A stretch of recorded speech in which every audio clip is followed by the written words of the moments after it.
Welcome to Your Home, Your Money with your hosts, Randy, Jackie, and Anthony, right here on Reality Radio 101. To contact us live right now, send us an email. Our email address is onair@yourteam.pro.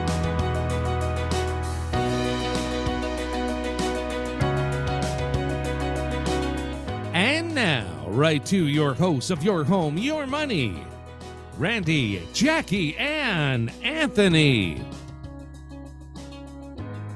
Good morning. Good morning, ladies and gents. Sad day. It's our last day in Barbados, and then we're back home. It's been so long. It's not that sad. I'm ready I to know, go right? home, but at the same time, we're going back. We got to get out our winter I clothes. can't wait to come back. Listen, you big babies. You've been on the beach for what, 2 months now?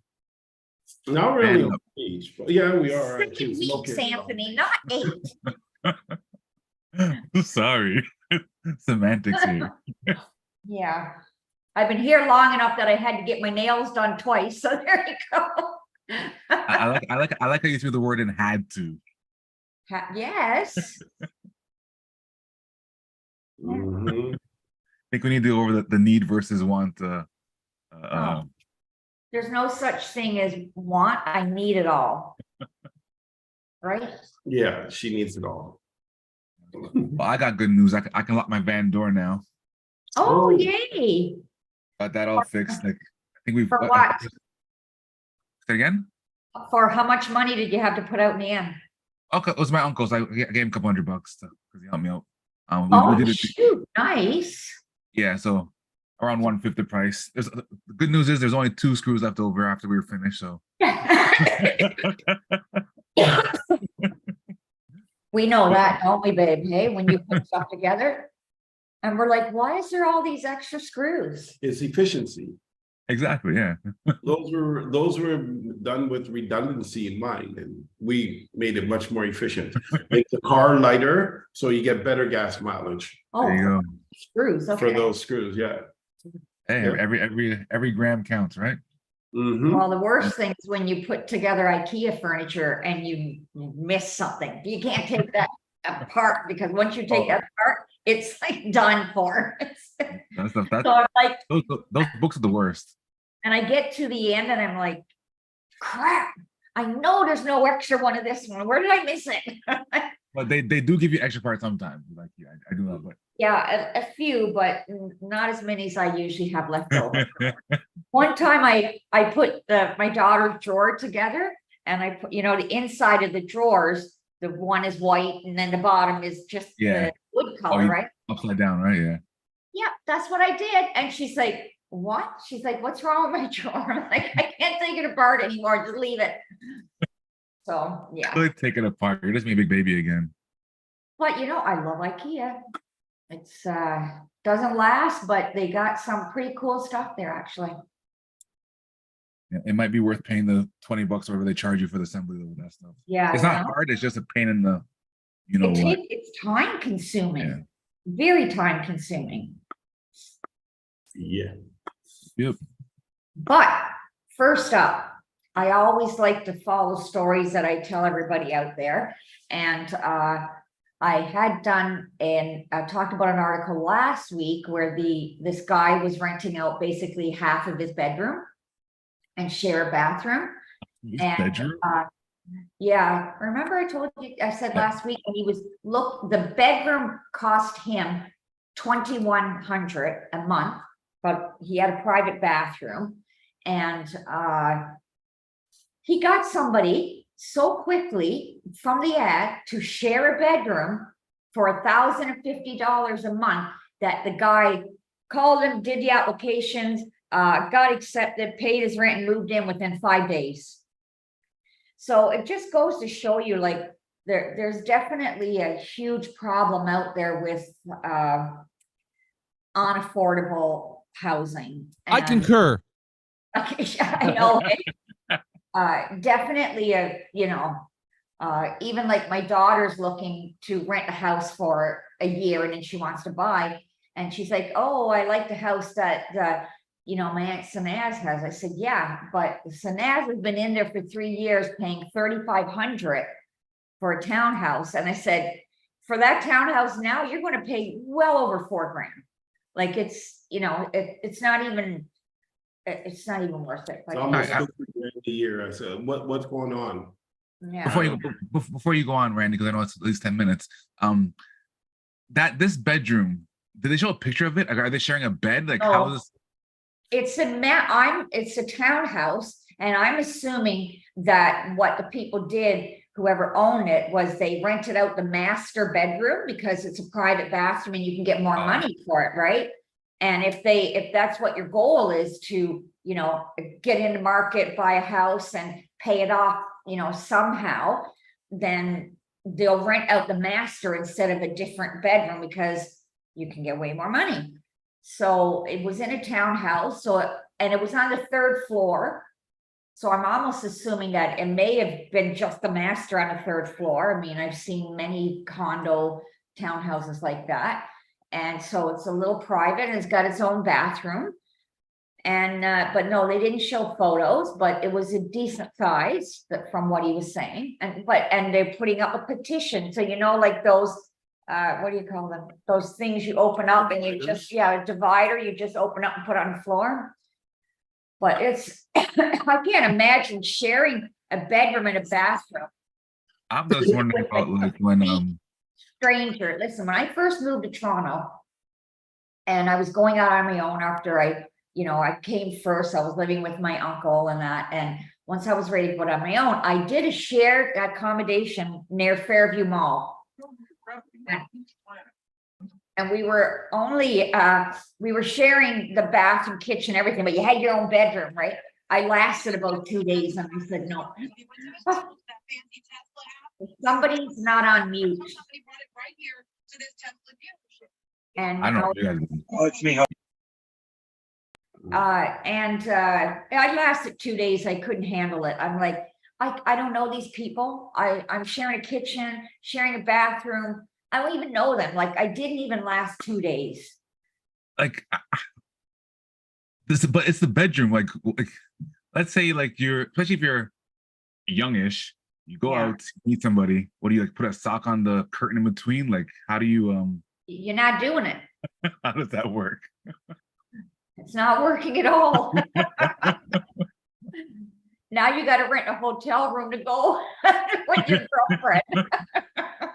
Like, it's better off, instead of finding a roommate, find another half, have her pay the other half. Yeah. Or But him. I think right now it's like desperate times for especially like international students, where I mean that's what they got to do to get through school and get an education. I mean, I've seen it. I showed apartments in Oshawa near the university, and I mean, you go in and there's like 5 twin mattresses on a floor in a bedroom.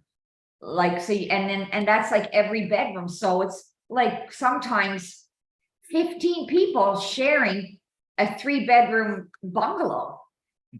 But that's what they have to do, because they don't, by the time they're, the schooling costs and everything and food, they can't afford to have privacy. Really, that's what it's about. The privacy is not affordable anymore. Yeah, but so that was my little thing there that, that he did get it rented and the guy moved in within 5 days, which it is he did pick a good time to put the ad out, because people are looking for accommodations. Now they're back going to school, right? So he was pretty smart in that way. And now he's, I don't know. I can't say. Now he's rolling in the dough. Can you imagine though, if that person that came in to share the bedroom snored or something? Holy cow. That would make life really miserable. I'd be like coming with a pillow every night, like I used to do with Randy. He snored so bad that I couldn't sleep, so I would do this, and he would wake up for a minute, like out of his sleep because he couldn't breathe. And I used to nudge him with my feet, and one night he woke up and caught me. Put him in Randy, I got a suggestion for that. I used to be a snorer and all that stuff, and I had a sleep test. I don't know if you ever did that. And was diagnosed with sleep apnea, and I sleep with a machine now. And that machine is really, really quiet, the new high tech machines. You can't hear it at all, but there's no more snoring. You sleep right through the night. If you stop breathing, that's what snoring is, and this Yeah. pumps air into you. You should just do a sleep study and see if you blow up the equipment. Well, I did do a study. I stayed up all night to see if I snored, and Oh, I didn't. jeez. Well, I'm just saying, Those machines that I've only seen them on TV. They seem like, I don't know. I'd feel like I've been strangled in my sleep. you got to get used to it. But Yeah. I was back in the day a firefighter for 10 years, so we used to wear air packs, going in buildings and stuff. So you get used to that stuff, but the point is, you do have to get used to it. It's a whole different behavior, but once you get used to it, you sleep right through the night. Nothing wakes you up, and it's better for your health apparently. So yeah. I don't know. Well, my wife says I snore. I don't know if I have sleep apnea, but when I'm sleeping, I'm sleeping. I'm out like a log. So. Oh, good. But yes. You too? Oh yeah. When I'm tired, Not as much as you I don't used to, even I'm have sorry. to be tired. I can just go to sleep. Like right now. I on the couch, I'll be sleeping. So hard. Yeah. Oh, Before we- I put out not really, I won't call it a plea, but I did put out, we were so close to, we were like 100 and something listeners away from 8,000. And when I open up the email from Gary last night, I'm like, woo, we made it. I want to say thank you for telling all your friends and everybody about us. We're almost at 8,100 right now.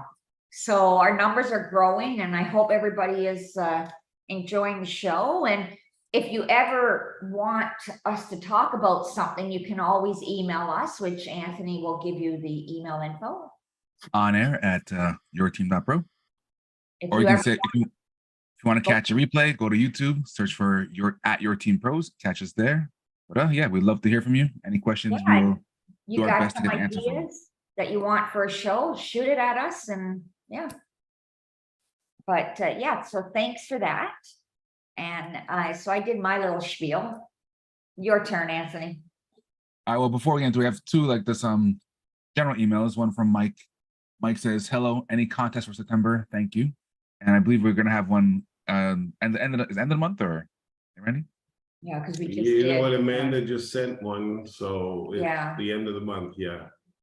So we're doing it. So check your emails, and if you reply, you can be entered into that contest, Mike, and all of our other listeners as well. And also from Bob. Bob says, hey, your team, it is a long weekend here and it's nice outside. Travel safe. Yes, so in Canada, isn't the States has a long weekend too, or is it just Canada? No, it's a long weekend there as well. Okay. All right, so yes, so for all of our listeners, if you are on the road listening, drive safe and enjoy your weekend before I think in the States kids already gone back to school, right? But in Canada here, our kids go back on Tuesday. So for all those parents out there, I guess it's almost time for you to get rid of them. Get your well, normal it gets life back. more hectic now though. Yeah, back to school shopping, all that different stuff. Yeah. So. And running around, because a lot of times, like in the summer, the kids don't necessarily do the extracurricular. So now you're back to driving back and forth everywhere, and yeah, those days are over for us a long time ago. So yeah. So Anthony, go for it. Me, You got a story? what do I got here? I got a few. I got one or two. Let's see. So the one I want to talk about first, talking about interest rates, right? So how interest rate, we all know interest rates have gone from basically zero to, oh my gosh, in the last year and a half or so. And Bank of Montreal basically did a bit of a study on basically saying if you compare it to 2001, like basically the rates right now, I guess, are closer to what they were back in 01. However, the home prices have grown by 3 times that, right? So the effect on home buyers is pretty severe, because for sure our income levels have not tripled since that time, right? So basically in the study, talk about how the national average for mortgage payments is 39% of income, which is the maximum a borrower can lend, like when they're going through the process of trying to buy a home and get a mortgage. And despite interest rates being at the highest since 2001, home prices have grown 3 times faster than incomes have grown, right? So it's very tough. Again, we all know it's tough. It's tough to get in. It's tough to afford it, especially with the price of homes, especially with the average now being over $1 million. So it's tough to get the mortgage, and it's also even for the down payment, right? Because before, with most houses being under $1 million, you can use the you can have like a 5% down, or between 5 and 10%, depending on how much the house costs. So it was easier to get in the house in terms of saving for it, and it was easier to, well, as the rates went down, it was easier to actually afford the home with the lower rates. But and it's not going to go into too much into it, but it's with the rates going up, with the prices going up astronomically, and with our income not matching that, it's becoming a lot harder for people to get a home, especially without kind of crowdfunding money together with we've talked about articles where couples have come together to buy one home because they couldn't afford it by themselves and such, right? So I'm not sure if you guys want to add on to that, but that's kind of the article, or the first thing I want to talk about today. Affordability has gone nuts. There is no affordability. It's a really, really difficult time. I mean, it's probably the worst time in history for affordability. I guess we'll see the charts soon, but you know, if they kept the interest rates low, it still would have been tough on people, but it wouldn't have been what it is now. I guess, you know, my whole thing is the world, this kind of thing is not new. This happens to every generation, and some people call it was a transformation of wealth.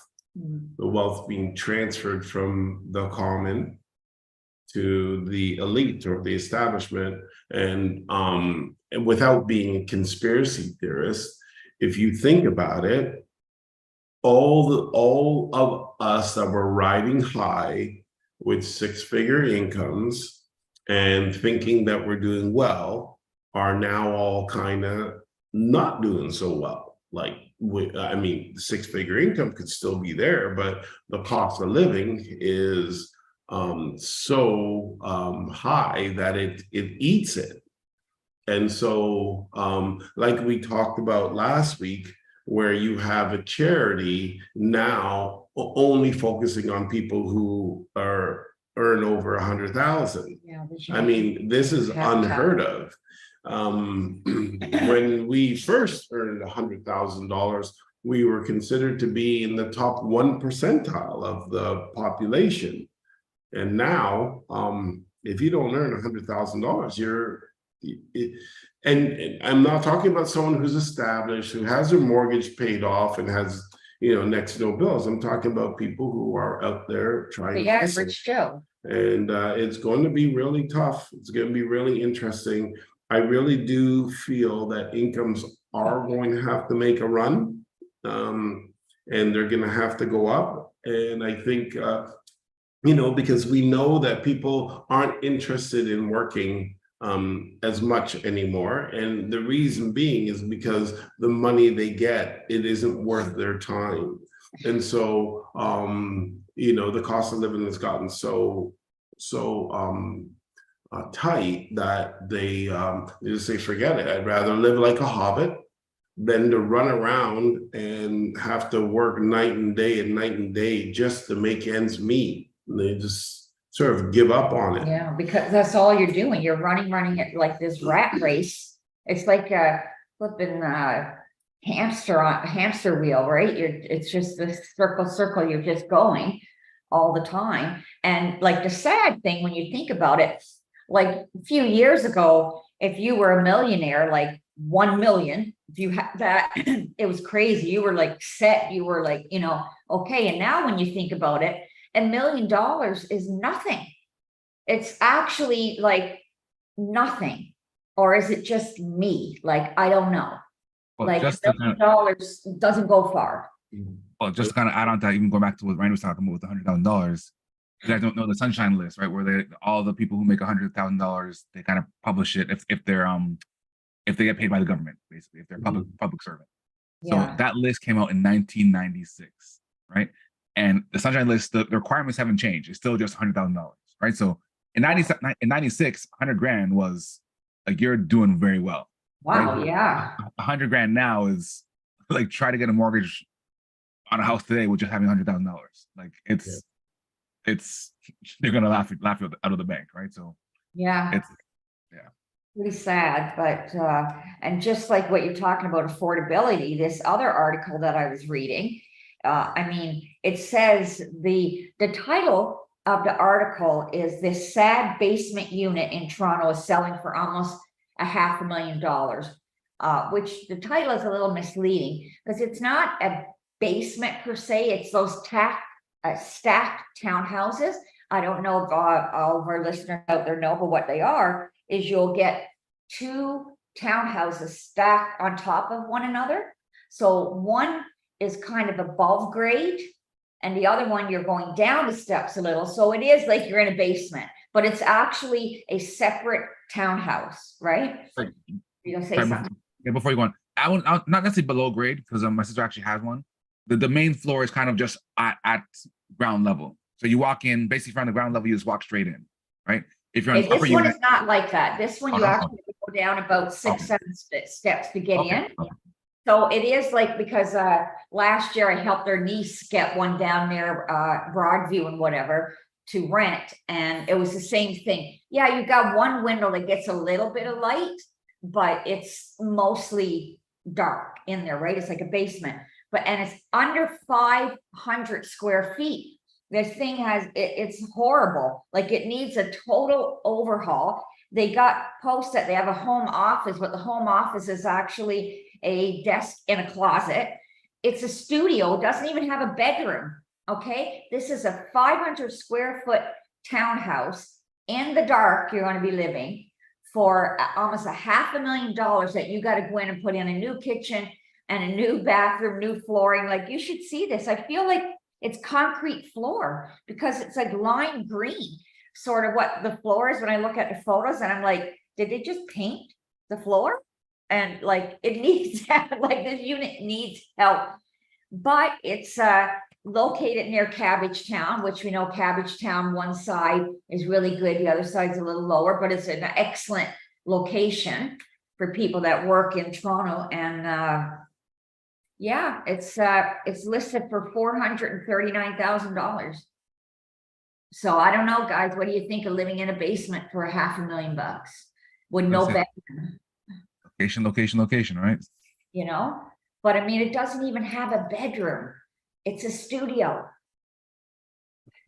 There's no amenities like if you were paying that, say, in a condo building, right? Because I know some people say, well, you're paying that or more for a studio condo, right? But at least with the studio condo, you have some amenities in the building, where this you don't. It's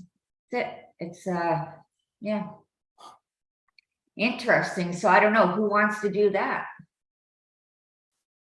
It is what it is. It's downtown Toronto. Cabbagetown's a great location. You're really close to the core of downtown. I can see $500,000 for nothing there. Yeah. I really can. It kind of sucks and it makes a great article, but based on the way where things are going, that's you got your own little flat. And is it a 1-bedroom or No, is it's a Is studio. it oh yeah, that's the problem.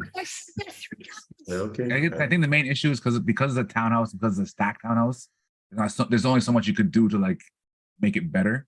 You can't really expand on it because of the townhouse. So like you could put flooring. You could actually put flooring in there and not paint it concrete, because that is exactly what it looks like. I mean, it looks like painted concrete. Like nobody, like where the hell can you even buy floor that color?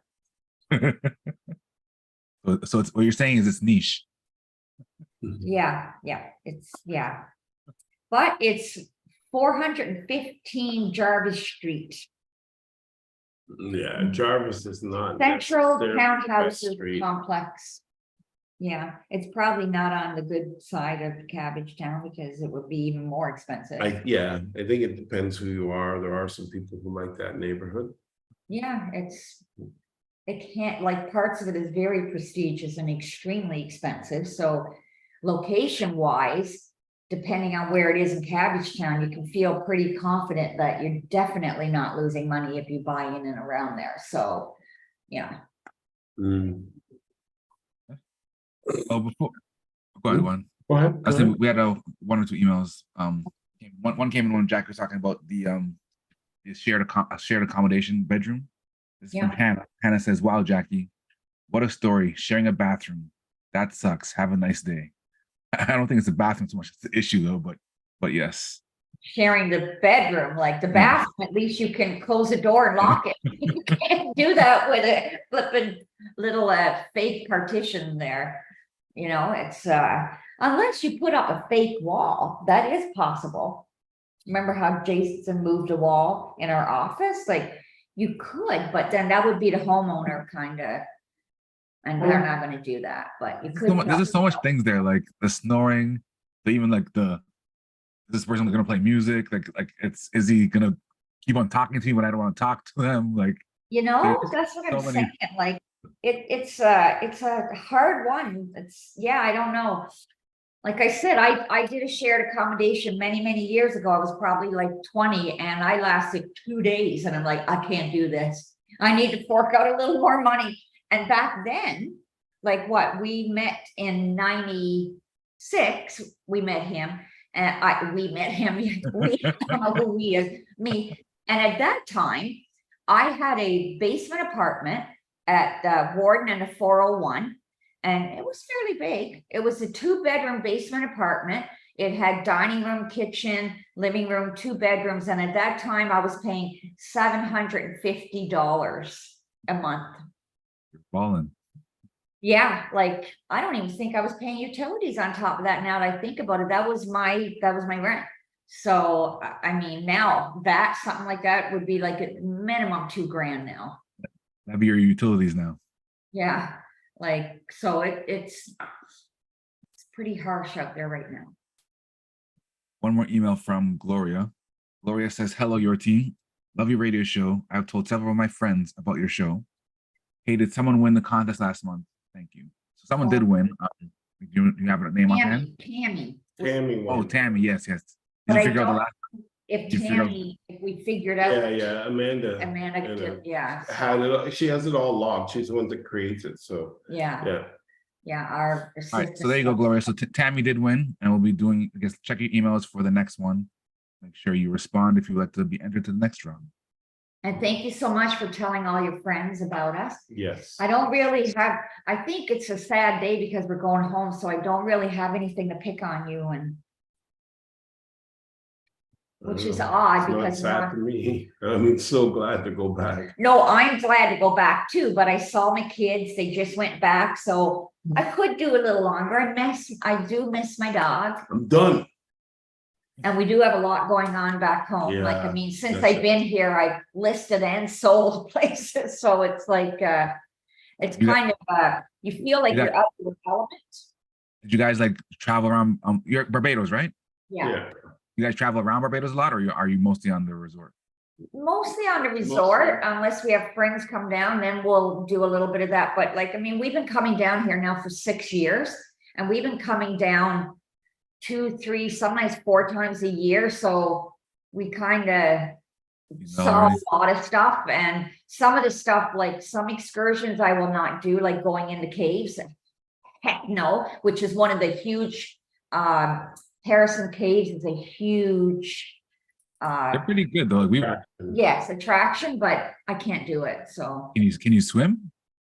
No, but we did it. We did a catamaran this week, And I actually got out in the ocean with a life jacket on, 2 noodles all wrapped around me. And I actually got out in the middle of what I call the ocean, which I have never done before. And I felt quite good. And I put the goggles on and I saw a little turtle on the bottom and saw fish. And I was quite proud of myself. So we were supposed to go in. Sorry, I need to back up here. You guys have lived with a pool for how many years? And you had Anthony. You had a person come teach your kids. Thanks, Anthony. You just open up a whole can of worms, and when I see you next Saturday, you're going to pay for it. Whenever that conversation comes up, I can't swim. It's like, oh well, we have an indoor pool, and you could have hired people to teach. Wait, stop. No, it's not just the indoor pool. You had a person come to your house on a weekly basis to teach your kids. Twice a week. She was Red Cross certified, and I still can't swim because he says I made up excuses that I couldn't. But at that time, I had 6 kids because we were foster parents for like many years. Because people who are just joining us now, Randy grew up in foster care and wanted to give back. So we became foster parents. And at that time, I had 6 kids that were doing swimming lessons, 4 little boys, because we have 4 little brothers. One of them was like 2 years old. And like, he was never home. He was working all the time. So who the heck was going to watch them for me to go in the pool? I don't know, Jackie. This speech seems kind of prepared. It seems like you said it quite a few times. But she could have came in the day when they were all at school too, but heck. At least my husband's out of the room now. So next, he comes back and still talking about this. Oh, he couldn't hear, so I thought he could hear. No, he's gone. I don't know where he went, but yeah. So do you have any more articles, Anthony? Oh, I have one more email that came in from Frank. Okay. Frank's asking about the housing, well, talking about the housing market. He says the entire real estate problem is all of the government's fault. It started with COVID, and now it has expanded to immigration. Not enough houses, etc. The feds don't care as they live off our taxes. F them all. I kind of agree there with that because back like when everything started to take a turn, right? Like in 2017, I want to go back that far, when Kathleen Wynne started to play around with the tenant laws and all that stuff. Like from then it just kept snowballing, and then the government got into it. And like Randy always says, by the time the government got into it and started raising the interest rates and that, we were on track to correct ourselves, right? The market was going to correct itself, Randy believes. And I believe Randy because he does he's nonstop 24/7 researching real estate. I don't know if there's anybody out there that knows more than him. And it's too bad he wasn't here to hear that, but hey, that's my beefing him up for today. But like that thing started to get worse. And I do agree with Frank that they stuck their nose in where they had no business doing it. And they've destroyed lives. They've destroyed all kinds of stuff. Like, I don't know. It's weird. It's weird, but it's the same thing. And this is way off topic. But it's the same thing with where now you can go into the drugstore and you can get free kits for overdoses, right? Right? To save somebody who's overdosed on drugs. What are they called? Gary probably knows. What was the question? You can go into the drugstore now and you can get free kits that if somebody's overdosed, you give them this shot or whatever and they come out of it. Oh, yeah, it's Narcan. Yes, Narcan. But yet people are dying from diabetes and cancer and all this stuff, and there's no support at all. You still got to go and buy all your own stuff. But yet, anyways, I probably should stop there because yeah. Well, the cancer one, there's no cure for that, but like the diabetes, like insulin. I don't mean cure, but like there should be, when somebody gets a severe illness like that, it takes away their income, everything. There should be some help there, right? Oh, okay. Many people have lost their homes because of it, but yet they're okay to help these other people, right? That are taking drugs, but then the people that are, out there working and got other illnesses, they're not willing to give any kind of break for the medication. So I agree with you, Frank. And they mess up in all kinds of areas of our life that they don't need to be into. And even I guess kind of going back with the rates, how the rates of they plummeted to like almost zero and came back up. Like if the rates never, like I'm not saying it was obviously it was great when they came down low, super low, but if the rates never got so low and they stayed somewhere where maybe they should have been, if that was the case, then people wouldn't be buying houses that they shouldn't be buying in the first place. Where again, you're not buying what you need, you're buying what you can afford, right? So a lot of people, anyways. And if the rates were where they probably maybe should have been, and maybe yes, it would have cost us a little bit more to get the house, but we would still be able to get something that we could actually fit for our family and use for family. Because like if you have 2 kids, you don't need, well, not need is a strong word, but we don't need a 4,000 square foot house necessarily, right? If you have the means, then sure, go for it. But a lot of people didn't necessarily maybe have the means. They just had the super low rates and it was easy to get in, especially before they put in the requirements with the rate check by the bank. So I guess there's a lot of things, whether it's the government now, the Bank of Canada, then and now, and all the shenanigans they're pulling with the rates and all these different things where they don't let the market just do what it needs to do. They try to finagle this, do that to push it to what they think needs to be done. When if they probably just left it, it would take care of itself. Yeah, that's an important part of it. I think the whole manipulations that they're doing aren't really helping. And they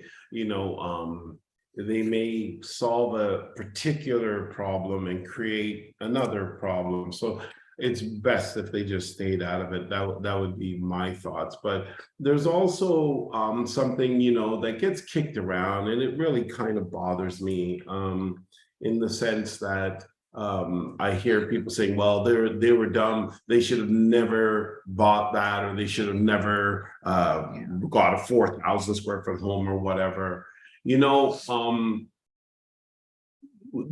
dealing with the economic times. They're not dealing with being a philosopher of real estate and interest rates. They're just living their lives, and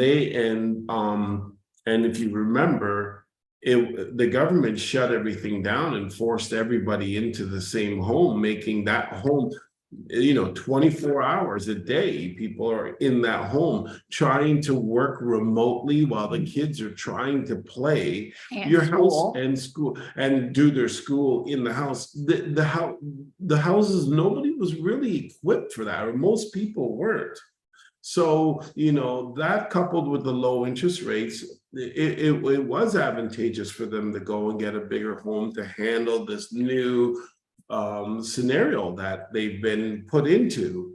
And then now they're being blamed for it because they were so greedy, or they're this. And it just bothers the hell out of me when I hear it. And I think it's very insensitive.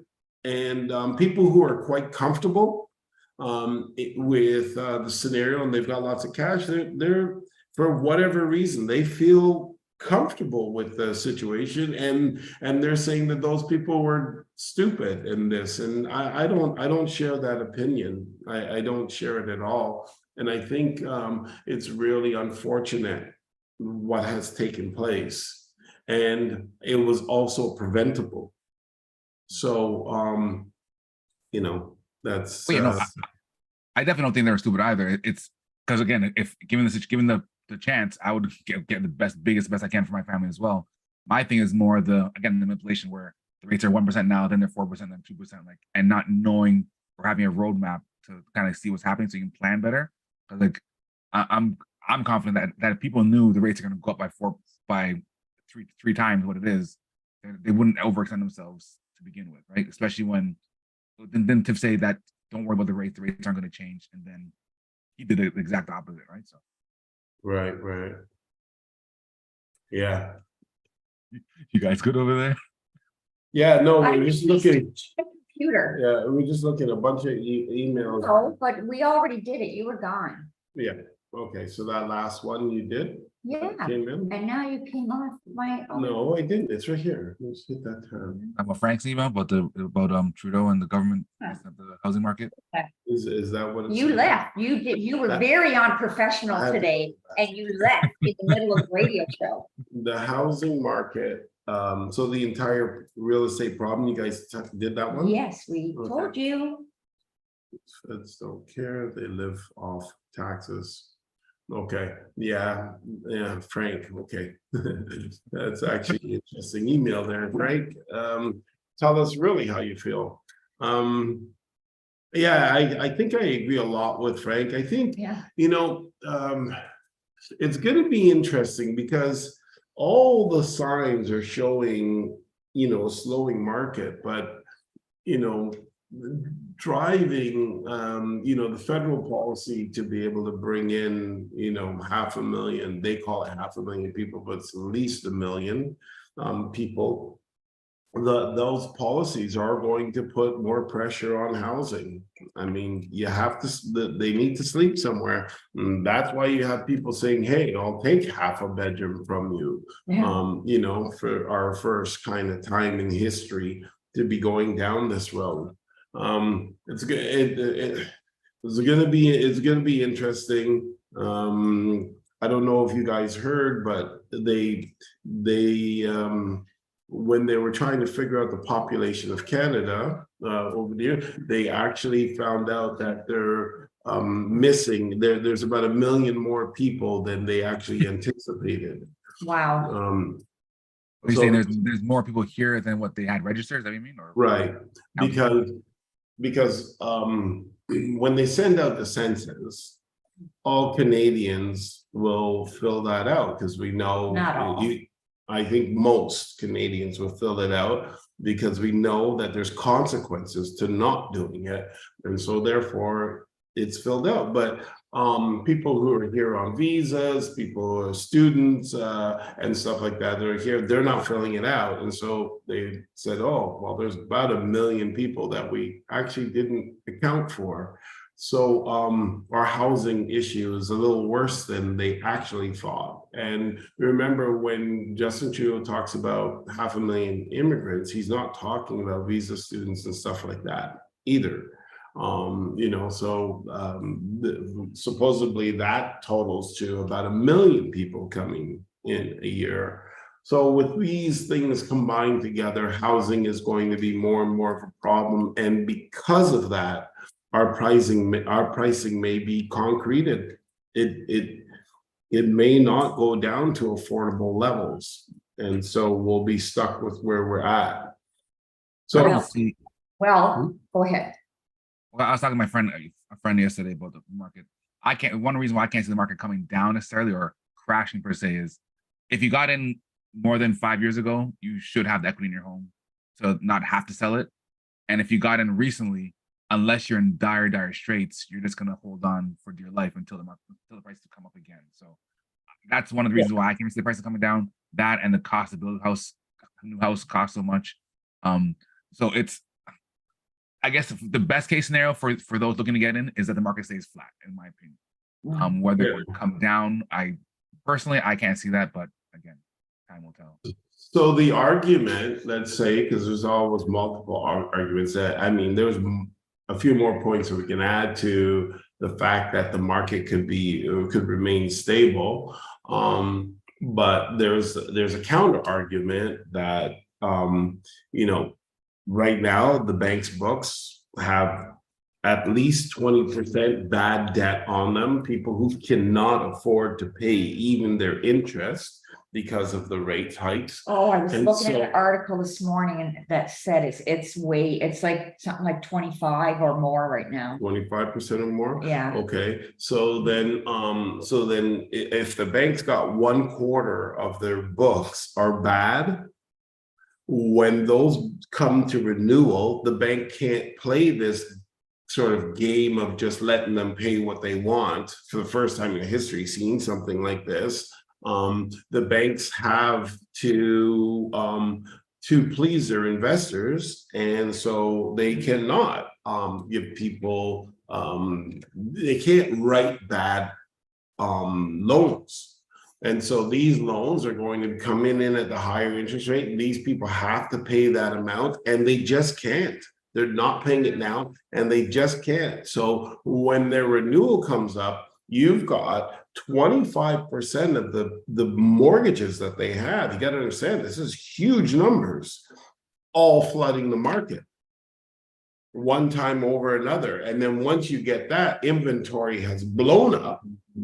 And therefore, it's going to be, that would be a really, a time where there's going to be a lot of pressure, downward pressure on prices because of the vast number of homes that could hit the market. But if they do change, if they do change the interest rates and make it affordable in time, then this mass of people isn't going to hit the market. Realistically, the banks right now should have been saying, well, I'm glad they're doing what they're doing because it makes me sad when people are hurt. But for normal policies, if you can't pay your mortgage, if we're talking about both principal and interest, never mind, you can't even pay your interest, the banks have no choice but to foreclose. But now, because of this QE game that took place, the government has said, hey, you know what, support these guys, which I actually appreciate, but that means we're not getting that flood of inventory. But if we were getting that flood of inventory now, Anthony, think about it. In May, the average price was 1.195, right? So, and in June, the average price dropped, $12,000, $13,000, $14,000 in June to 1.181. And then in July, the average price dropped almost 60 grand to 1.118. So we're starting to see a decline, and inventory is still being propped up by the banks. Inventory is not coming onto the market. That should be coming onto the market. So if those homes were coming onto the market, we would see more and more inventory. And I believe the prices, because of the vast amount of inventory, we'd see price drop. So there's one argument for price drop. However, when you start coupling that with a whole bunch of new people coming in and all that, that could maintain the prices with your argument, right? That could maintain it. It's a tough one. I honestly don't believe that it's possible right now to predict what's going to happen. There's too many, it's just the perfect storm. There's too much going on. And if all these forces weren't hitting the marketplace, and having a rogue Bank of Canada, it might be a little easier to predict based on population, based on demand, based on the number of showings. Showings are down huge. Sales are actually down in terms of when they're up over last year, but they're down over this year. In other words, the trend is negative. And so it's going to be an interesting ride. That's all. And what's really funny is that there are some people who just aren't afraid of this market.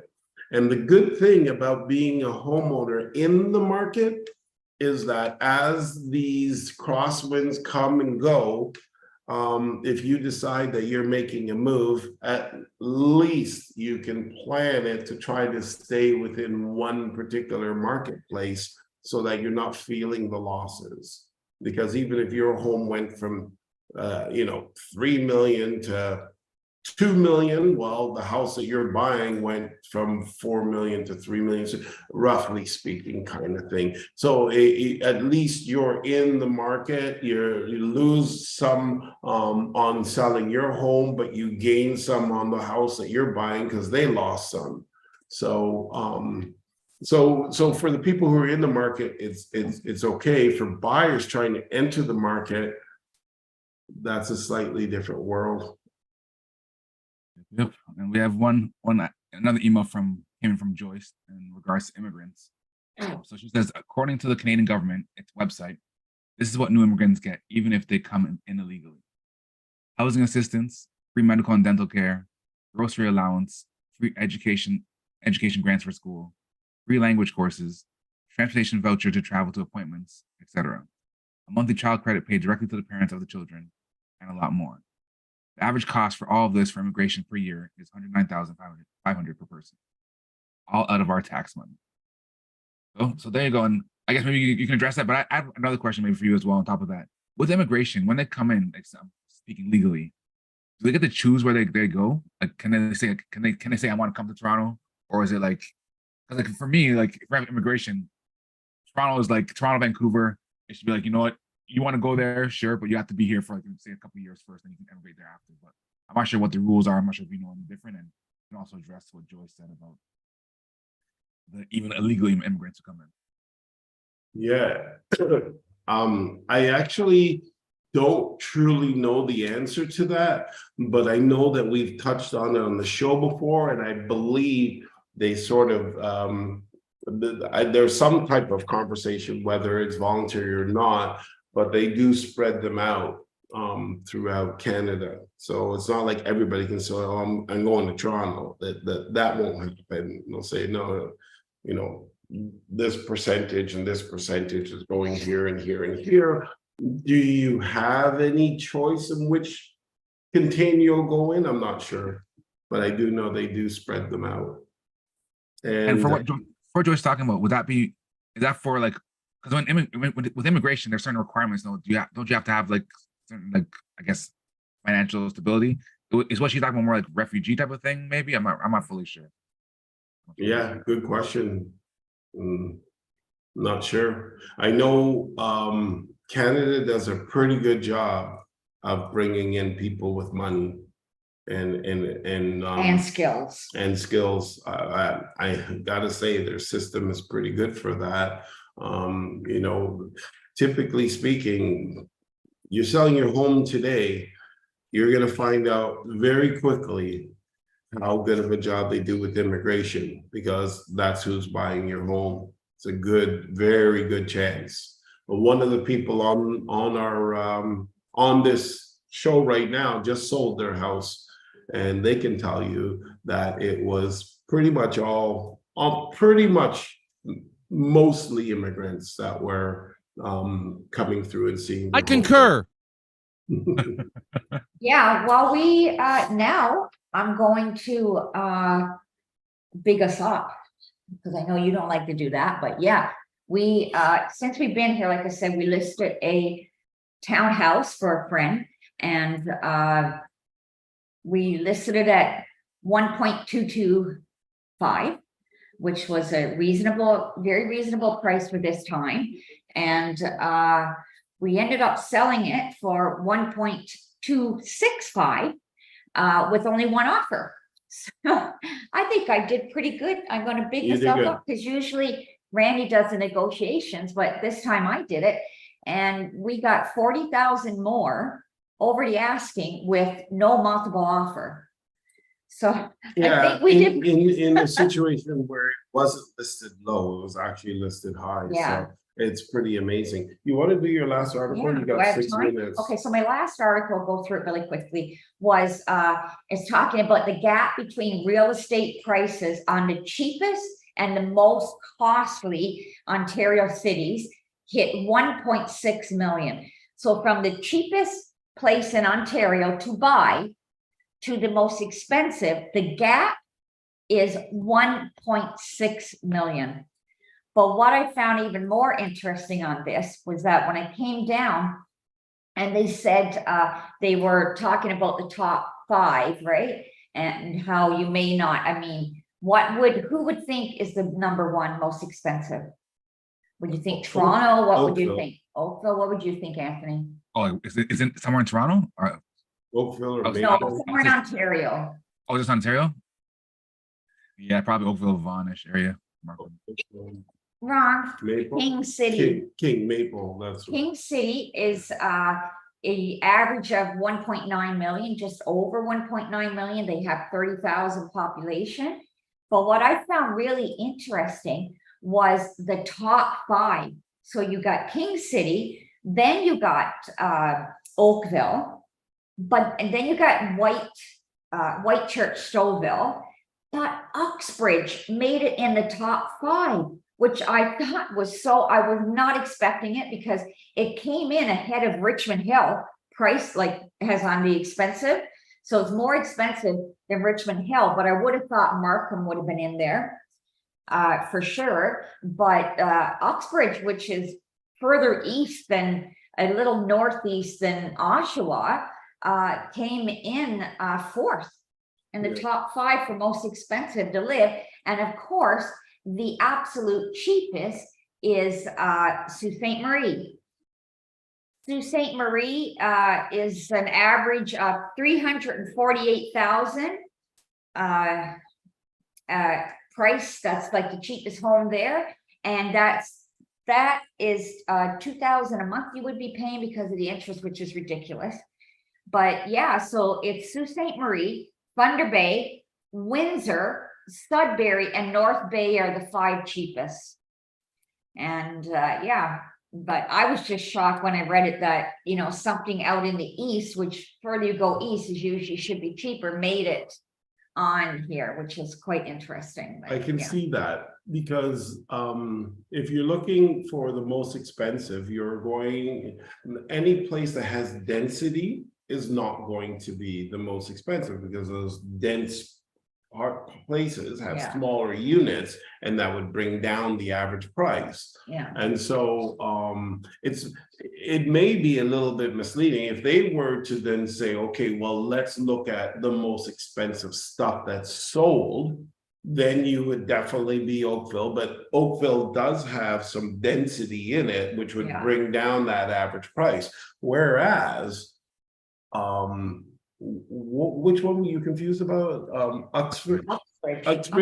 So Uxbridge doesn't have much density at all. It's actually almost still kind of country-ish. There's a lot of big acreages there. Big acreages. So so I can actually see that happening. And Uxbridge is a pretty costly place to live too. We've looked at some stuff out there, and yeah, so compare it by a type of house too, like say 4-bedroom, whatever. Yeah, bigger house with 1, 2, 3 acres, right? A lot of it. Yeah. So I still was shocked. I was expecting Markham or somewhere like that to see, Markham's got a lot of density though. Yeah. It's got a lot of density, a lot of really small homes on one street. And actually, I don't even really like how in the olden days, in the 80s, how they built Markham. They would build a street and it'll all have the same house on it. Same house, same brick, same, everything's the same. And you go down the street, you go, what the heck is this? That was pretty silly. Now they're starting to get a little smarter, and they won't, when you go in to buy a new home, you can put your offer in and say you want that home, but it's possible the municipality says, no, I'm sorry, there's 3 other homes like that on that street. We're not allowing you to have 4 of the same one, or something of that something of that. That's the way they kind of work it, and I think that's good, because it makes it a little bit more nicer to walk, so. But anyway, we're out of time, Anthony, and I just want to say, keep telling everybody about us. I think we give some pretty good tips out there on the bare, honest truth, which sometimes is hard to hear.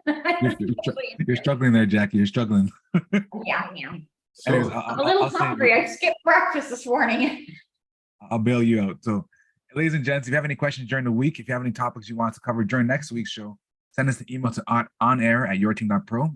We'd love to hear from you. If you want to catch this show or any of our previous shows, go to YouTube, search for @yourteampros. You can find us there. And as always, it's been your home, your money, and our lives on reality101.com. Have a great weekend. Long weekend.